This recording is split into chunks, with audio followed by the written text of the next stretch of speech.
নমস্কার বন্ধুরা, আমি স্বপ্না কিচেনে আপনাদের সবাইকে স্বাগত জানাই। আজকের আমাদের রেসিপি ভোলা মাছের ঝাল। আমরা এখানে ভোলা মাছের ঝাল তৈরি করার জন্য 500 গ্রাম ভোলা মাছ নিয়েছি। ভোলা মাছ ভালো করে পরিষ্কার করে ধুয়ে নুন হলুদ মাখিয়ে নিয়েছি। এখানে আমরা ভোলা মাছের ঝালের জন্য যে মশলাটা তৈরি করব সেটা আপনাদের একবার দেখিয়ে নিচ্ছি। মশলার মধ্যে আমরা নিয়েছি রসুন, শুকনো লঙ্কা একটা, কাঁচা লঙ্কা দুটো, ধনে গুঁড়ো 1 চা চামচ, গোটা জিরে 1 চা চামচ, কালো সর্ষে 1 চা চামচ, সাদা সর্ষে 1 চা চামচ দিয়ে আমরা একটা স্মুথ পেস্ট তৈরি করে নেব। এখানে আমরা গ্যাসের ফ্লেমটা অন করে নিয়ে কড়াটা বসিয়ে নিয়েছি। কড়াটা গরম হয়ে গেলে তেলটা দিয়ে আমরা এক এক করে ভোলা মাছগুলো লাল করে ভেজে তুলে নেব।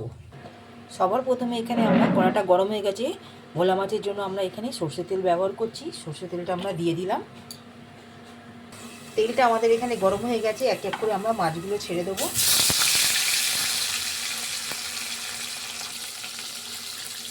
মাছগুলো আমরা ভালো করে লাল করে আমরা উল্টে পাল্টে ভালো করে ভোলা মাছগুলো আমরা ভেজে নেবো। এখানে আমাদের মাছগুলো ভাজা হয়ে গেছে, আমরা এক এক করে মাছগুলো সব একটা পাত্রের মধ্যে তুলে নেবো। মাছগুলো আমরা পাত্রের মধ্যে তুলে বাকি মাছগুলো আমরা এই একইভাবে আমরা লাল করে ভেজে তুলে নেবো। এখানে আমরা প্রত্যেকটা মাছ ভেজে তুলে নিয়েছি। এই মাছ ভাজার তেলে আমরা এখানে 1 চামচের মতন পাঁচফোড়ন দিলাম। সাথে আমরা একটা চপ করে বড় সাইজের পেঁয়াজ চপ করে নিয়েছি, সেটা আমরা দিয়ে দিলাম। পেঁয়াজটা আমরা খুব হালকা লাল করে আমরা ভেজে নেব। পেঁয়াজটা আমাদের এখানে ঠিক হালকা লাল হয়ে গেছে। এখানে আমরা বেটে রাখা মশলাটা সেটা আমরা দিয়ে দিলাম।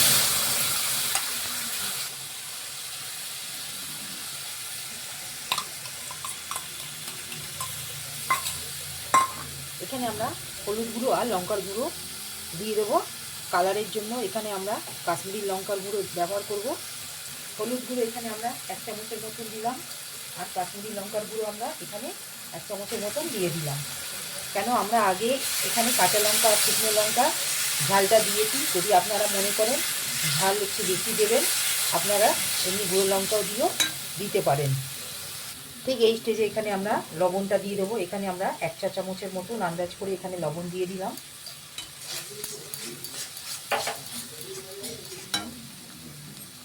এখানে আমরা এই মশলার মধ্যে একটা পেস্ট করা টমেটো নিয়েছি বড় সাইজের, সেটা আমরা দিয়ে দিলাম।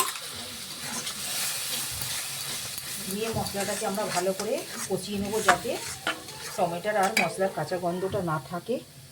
আমাদের এখানে মশলাটা ঠিক কষানো হয়ে গেছে। ঠিক এই স্টেজে আমরা এখানে জলটা দিয়ে দিব। ঠিক গ্রেভিটা আমাদের ঠিক ফুটে উঠেছে। ঠিক এই স্টেজে এখানে আমরা কুচনো ধনে পাতা দিয়ে দিলাম। দিয়ে এক এক করে মাছগুলো আমরা দিয়ে দেবো। ঠিক 1 থেকে 2 মিনিটের মতন আমরা গ্রেভির মধ্যে মাছগুলো দিয়েছি, সেগুলো ফুটিয়ে নেব। বন্ধুরা, আমরা এখানে গ্যাসের ফ্লেমটা অফ করে দিলাম। আমাদের এখানে ভোলা মাছের ঝাল সম্পূর্ণ তৈরি হয়ে গেল। যদি আমাদের এই রেসিপিটি ভালো লাগে আপনারা আমার চ্যানেলে লাইক সাবস্ক্রাইব শেয়ার করবেন। প্লিজ পাশে থাকবেন, কমেন্টে জানাবেন। আজকের মতন আমরা এখানে এই রেসিপিটি সমাপ্ত করলাম। নেক্সট ভিডিওতে নতুন রেসিপি নিয়ে আসবো। ধন্যবাদ।